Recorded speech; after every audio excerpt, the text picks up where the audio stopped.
Hello, everyone, and welcome to the Bryan School's MBA Virtual Information Session. My name is Tuisha Fernandes Stack, and I am so excited to have you learn a little more about our MBA program, as well as kind of share your questions with us once you have finished viewing this session. So welcome. I would like to introduce you, of course, to myself. As I said, Tuisha Fernandes Stack, the Administrative Director for Graduate Programs. I am also a product of this program from many years past and absolutely love what we do here in the Bryan School. My co-advisor is Emily Christensen, who along with me advises one half of the alphabet of the MBA students that start in our program. And the third person on my team is Courtney Mazuka. If this was a live session, she would be chatting with you and engaging in that way. We make up the graduate programs office and are very excited to serve our students that select our graduate programs for their journey. Of course, this session is for MBA students, and I'm going to get started on the information.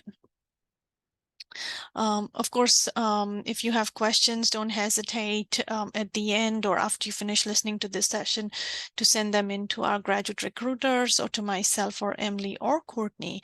We'd be more than happy to answer them for you. So what I'm going to cover today is the features of the program, student and alumni perspective. Of course, we don't have them in this recording. If you end up attending one of our live sessions or even going on the website, we'll have a link for you to look at. And reaching out to them, they would be happy to connect with you. We'll talk about why a UNCG MBA and then the admission requirements for our program. So as far as the features go, before I jump into that, I wanted to tell you about recognition for our program. We have been ranked #1 part-time MBA program in North Carolina by Fortune magazine. This was very recent, as of last year. Of course, we've maintained our rankings as #2 online MBA for veterans, #2 greatest opportunity for minority students in the Princeton Review, and then #3 part-time program among public universities in NC by the US News and World Report. These are all very recent rankings. Okay, so our learning outcomes that we want our MBA students to walk out with once you are finished is these 5 learning outcomes. Learning outcomes are very much something that every accredited program has to offer its students. So if you are shopping around and looking at other MBA programs, please make sure to look at their learning outcomes and what they tell you, because MBA programs are, a dime a dozen and everyone has similar titled courses.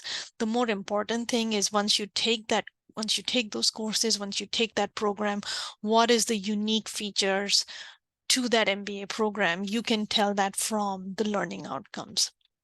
So make sure you kind of look at those learning outcomes for our MBA program. They are global perspective, organizational sustainability, principled and ethical leadership, organizational innovation, and integration of knowledge. And that kind of the 5th learning outcome comes together in what we have titled our capstone projects course. It is the course that you take in your second to last, or most students take it in their last semester. It's almost like a lab or a laboratory where you are getting hands-on experiences working on a team and a client in the community, and you help them with a challenge that they might be facing. And you do that by using all the tools, knowledge, and information you have gained from all the courses you've taken in the curriculum. You now have an opportunity to test them and kind of use that knowledge in a very practical way that makes an impact to a community partner. So we are very much about giving you the ability to use that knowledge in a way that is practical, and also give you consulting experience before you graduate from our program. Okay, So here's a little more about our features. The Bryan School's MBA program has two experience-based tracks. So one is an early career program, one is the experienced professional program. The early career program, you can have less than 5 years of work experience. As you can see, our average years of experience for the most recent class was 3.25 years. The average age was 25. The unique thing about the early career program is we have 3 pillars of support that are unique to the early career students. If you pick this track, you are required to do an in-person orientation, which we call base camp. It's 1 to 2 days in person on campus that we offer before the start of the semester. The internship, that is something you do during the course of your program. Most students do it in the summer. And then a required mentorship program that happens during your first fall and spring 9-month 9 months or fall and spring semesters.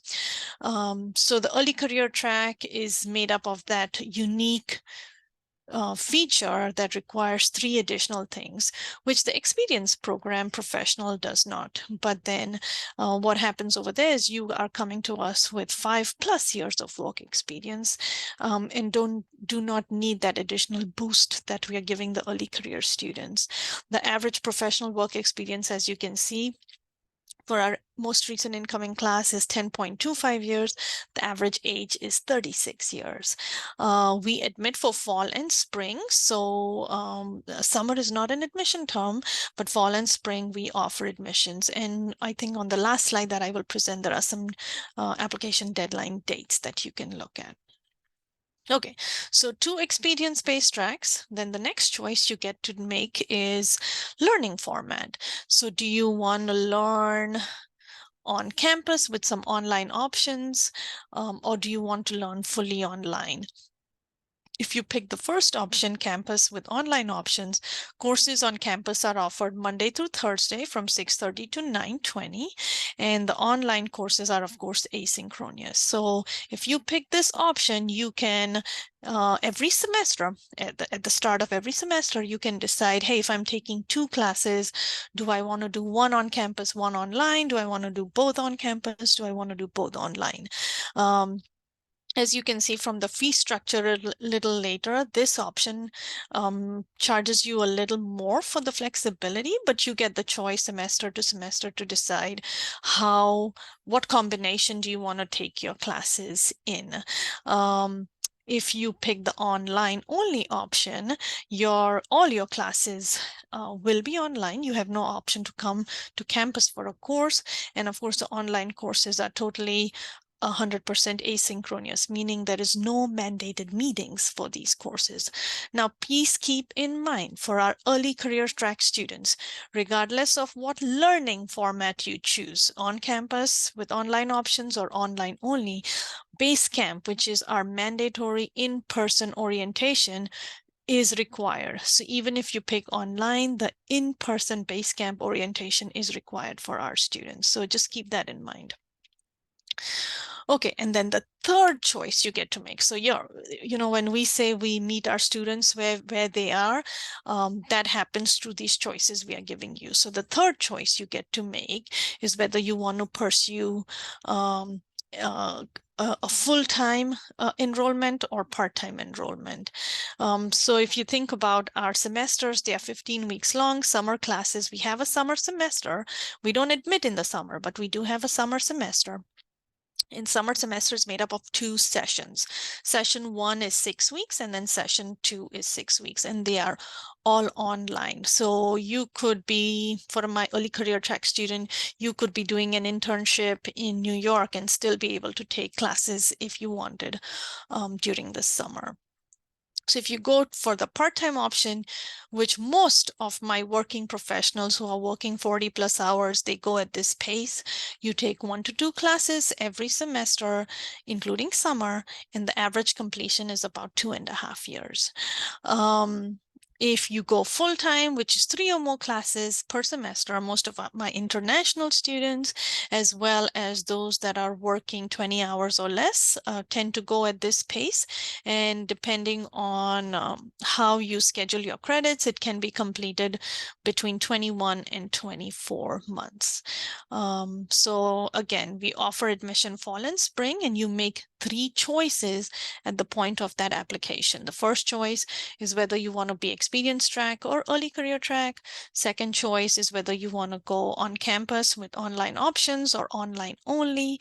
And then the third choice you get to make and is whether you want to go full-time or part-time. And again, the full-time or part-time, you can make that choice every semester. So say you're going full-time, something happens in your life and you're like, I need to step away or I need to slow down. That's possible. The reverse is also true. If you have had changes in your life and now you find yourself having more time, you want to add a class, you can increase that pace. And you do meet with your advisor at least once a semester, so myself or Emily, and we make a plan.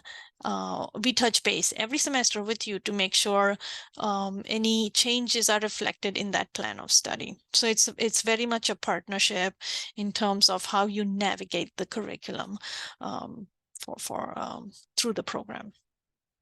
Okay, so a little more on features, and this is more focused on how the credit hours are broken down. So the program starts off at 45 credit hours. 3 of those credit hours we kind of lump together in terms of the mandatory base camp, mentorship, and internship for our early career students. So of those 45 credits, three is definitely just for early career students. So if you apply for our experience track, you do not have to do those 3 credits. Your program then comes down to 42 credits. Of those 42 credits, 33 credits or 11 courses are core curriculum, meaning this is the bread and butter of what makes you the master in business. These 11 courses come together like innovation, leadership, accounting, economics, marketing, operations, finance. Those types of 11 courses, including the capstone and strategy, come together to make you the master. Which leaves us with 9 credits. And those 9 credits are electives. So electives are like the side dish, or I don't know, like icing on the cake. You know, it adds a little more flavor to your MBA. And electives, we offer 7 areas in which you can concentrate those electives. You are not required to declare a concentration. Your elective choices can be mixed and matched across a various set of courses.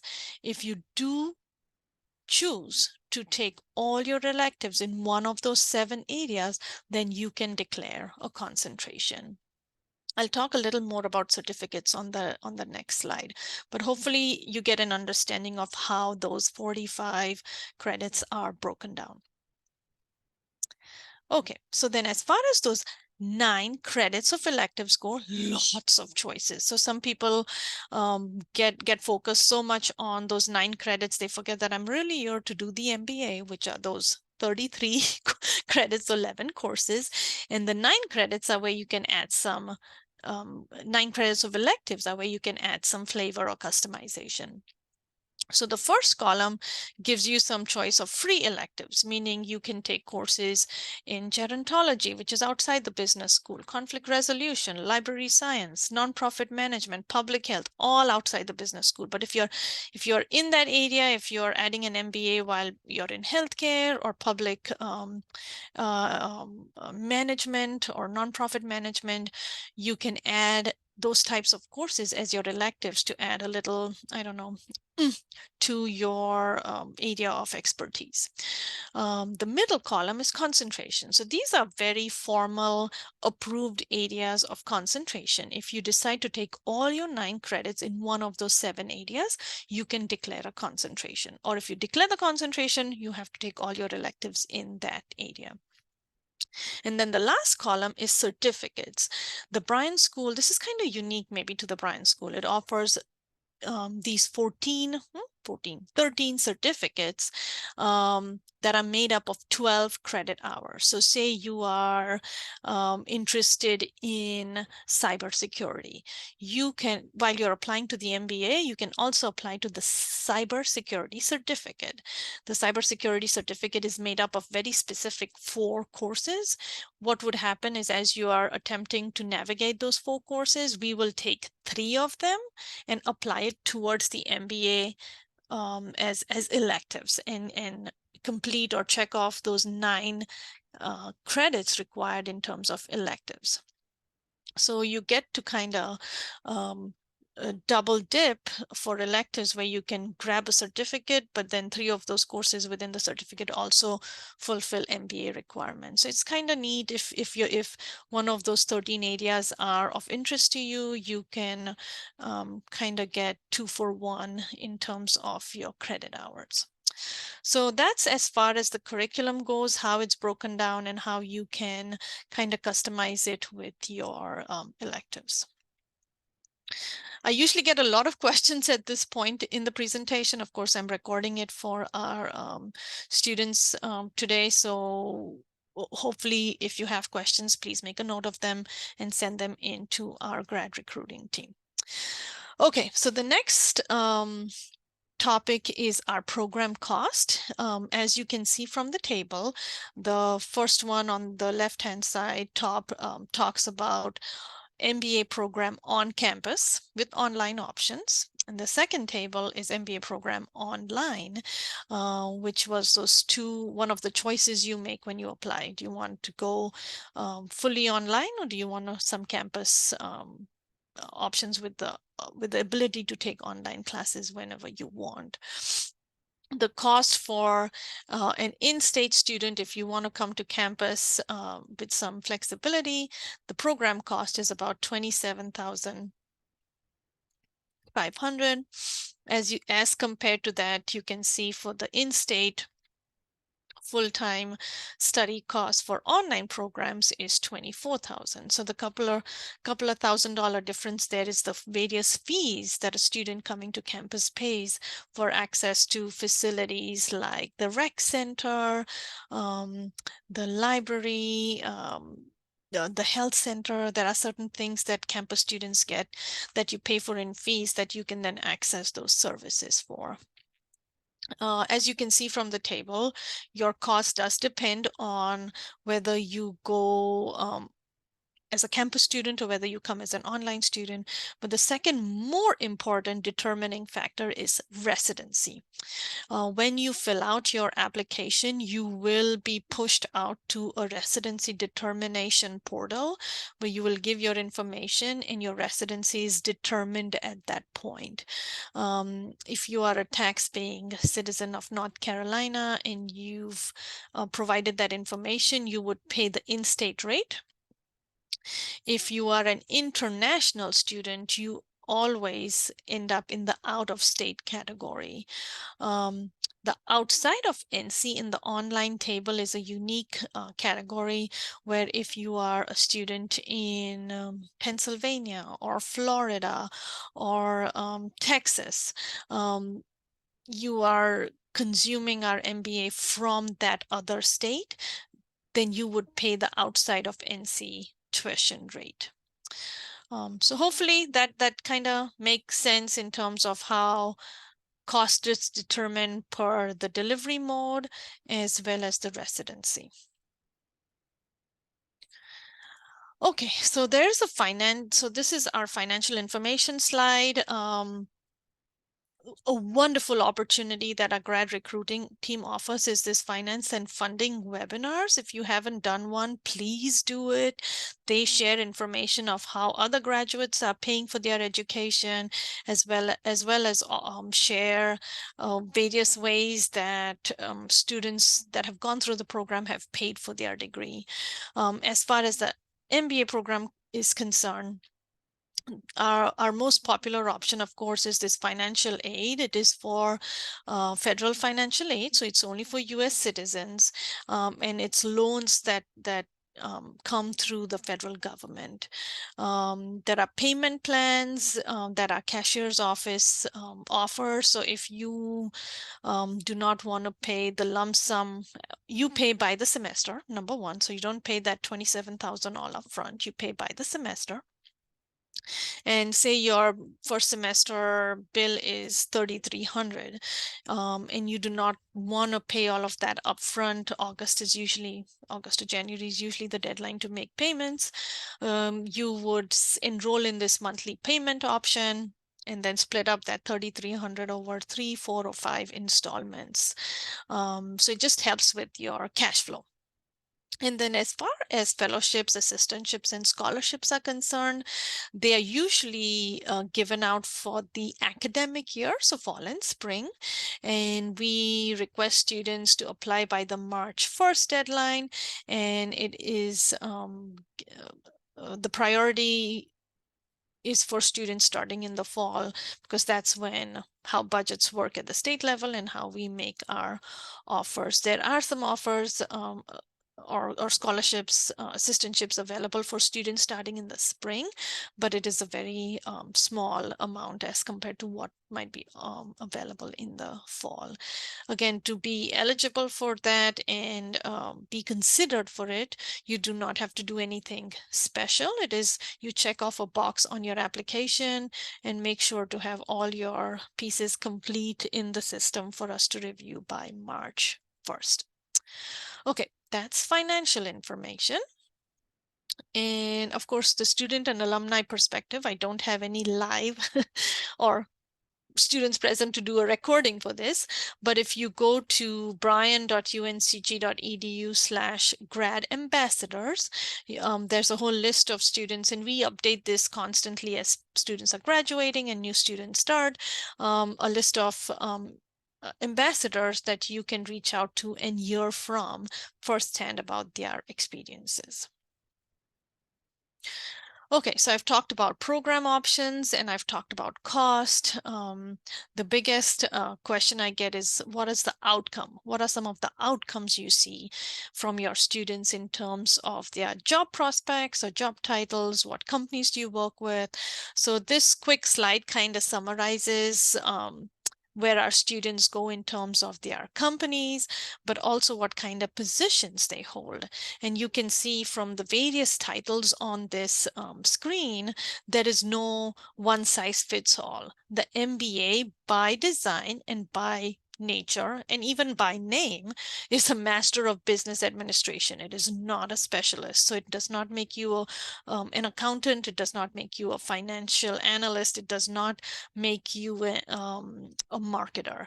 What it does is it makes you a Master of Business Administration. So it's almost like it is so universally applied, it could go anywhere with you in whatever field you choose. And that is reflected in the titles of where our students end up going. So hopefully that kind of gives you some context to the outcomes and where students go. Okay, so I've kind of been referencing this all along, but why the UNCG MBA? So number one, we offer dedicated career services and professional development opportunities. I have a counterpart in the Bryan School who I like to call a career coach, and this person is dedicated to graduate students in terms of your professional development as well as career support. We have a dedicated person in the Bryan School who is our company and alumni relations person. They make sure that we are building bridges with companies that come here, that hire, and want to hire our students. Exceptional value. This is what you are going to get for the price you're going to pay. And if you compare what we have in terms of offering you for the price that you are paying us, you will see that exceptional value show up again and again and again. High quality in terms of highly credible faculty, as well as having the AACSB accreditation. Community engagement is a big part of UNCG and also the Bryan School. It is one of the pillars that we stand with in terms of our values. And so partnering with communities through classes and even outside of classes, something we pride ourselves on. And then, of course, concentration opportunities. So just adding that little flavor to your MBA is something we like to put out there for you. If you're curious about what current students have access to in terms of their advising needs, I've put a quick little hyperlink down on this slide at the bottom. Feel free to go on that page and explore that. But what I would say at the end of the day is there is tremendous support in curriculum and extracurriculum outside the classroom to help you succeed with your MBA. So expectations for our MBA students. So this is something you want to think about as far as if I come to this program, I have certain expectations of them, but what is the program expecting of me? And we want students who are able to communicate with faculty and your advisor early and often. We don't want you to be on this journey by yourself. We don't want you to think that you are on an island. If you're taking online classes, please communicate frequently and often and stay engaged. Be responsible. So take responsibility for your action. This is by familiarizing yourself with important policy, deadlines. Yes, your faculty and your advisors are here to guide you and kind of point you in the right direction. But at the end of the day, this is your bus and you are driving it. We also expect students to come prepared for classes, group meetings, advising appointments. So preparation is key, which also goes back to making a time commitment. Whatever you have on your plate in terms of what you're juggling, when you make a commitment to take on a graduate program, something on that plate is going to have to come off or get less important. So be ready to make that commitment, and then which opens up time for you to prepare for things so you can succeed in the program. Engage in person and online. So please, even if you're in present in class or in present in a virtual environment, make sure you are reaching out to faculty, reaching out to fellow students. And you will be doing a lot of group work as you go through the program. So you will have lots of opportunities to get to know other classmates.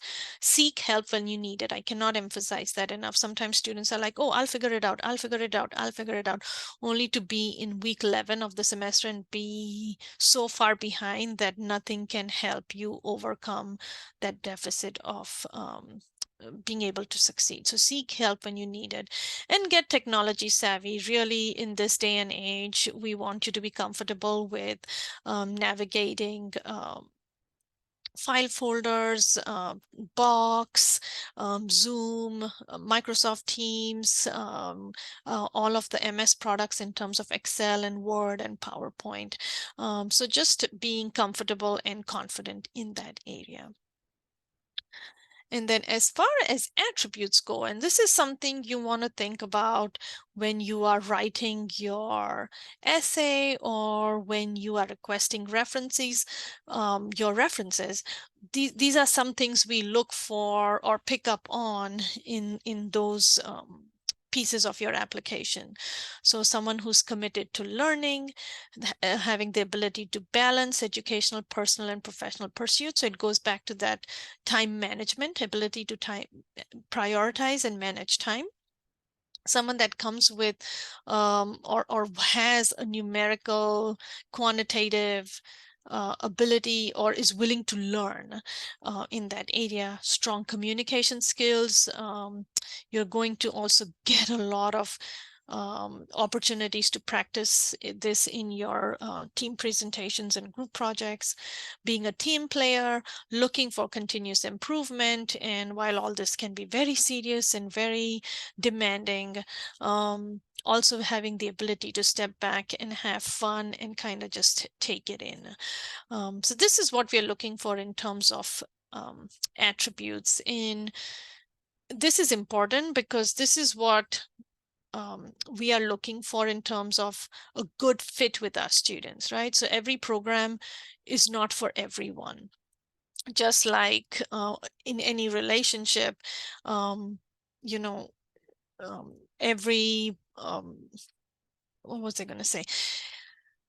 Just like in any relationship, you not there's no you are not a perfect fit with everyone. So you need to figure out which program is that fit for you, and looking at the attributes or looking at the culture. That's what I was trying to find.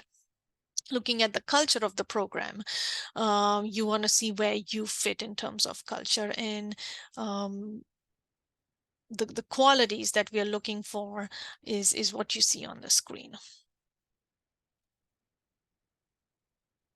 Okay, now here's where the rubber meets the road in terms of application requirements. And don't forget, our graduate recruitment team does an application webinar every month, and the schedule for that is on their website, go.uncg.edu/BryanGrad. So don't forget to attend one of those. They really talk through every piece, every step of the application, and how to submit a strong application. As far as the MBA goes, what we look for in terms of the application, and this can all be done through the application portal online, we are looking for a single take 60-second introductory video introducing yourself to your classmates. So basically, we are looking at your script. We're looking at how much time you have put into presentation. We are looking at how you set up your background and how you give us that 60-second pitch of introducing yourself. So we can tell from the quality of the product, and this does not have to be professional. You just practice it, put the camera in front of you, and do a take. We can tell how much work has gone into putting that together. A personal statement, we have 5 very specific questions you have to answer. A resume, official transcripts. If you're an international student, you do have to get your transcripts evaluated before your application can be completed. 3 references. My advice on references is ask 3 people who can speak best to your ability to succeed in a graduate program. So someone that has seen you succeed, has seen you work through challenges, conflict, has seen you worked from a new employee to your promotion. If you're new to the workforce, maybe an academic advisor, maybe a student group advisor. If you are highly experienced and worked on several teams, a co-worker is a good reference. So anyone who can speak, who has seen you and has experienced your work ethic and can speak to that in terms of how that translates to graduate school is a good reference. And then TOEFL or IELTS or any other test for non-native speakers. A full list of what we accept for English language proficiency is on the graduate school website. This is the slide that tells you our application deadlines. So for spring, it's November 15th. For the fall, the March 1st is the priority deadline, and then June 15th is the final deadline for the fall. So that's for our application requirements. If you've heard all this and you are still unsure about, is the program a right fit? Do I have the time? Do I want to do the content in terms of this master's program, or do I want to do another master's program? If you are still unsure, we open up we open up 4 courses. You can take up to 2 of them as a Bryan Prelude student or visiting student. And if you do well and eventually apply to the program, these 6 credits do count towards the MBA. The barrier to entry or the application is slightly lower than the full degree seeking application. So you have an undergraduate transcript, a personal statement, and a resume. That is this option, this Bryan Prelude option is truly for someone who is unsure whether they want to pursue the degree or not, or just want to test ride a course or two before making that decision. Okay, this is the end of my presentation. I hope you have found it informative. I hope you have some questions at the end of it that you will reach out to us and ask. I wish you the very best in your search for that graduate program that fits you the best. And I hope you decide to apply to our MBA program at the Bryan School of Business and Economics at UNCG. Thank you so much and have a wonderful day.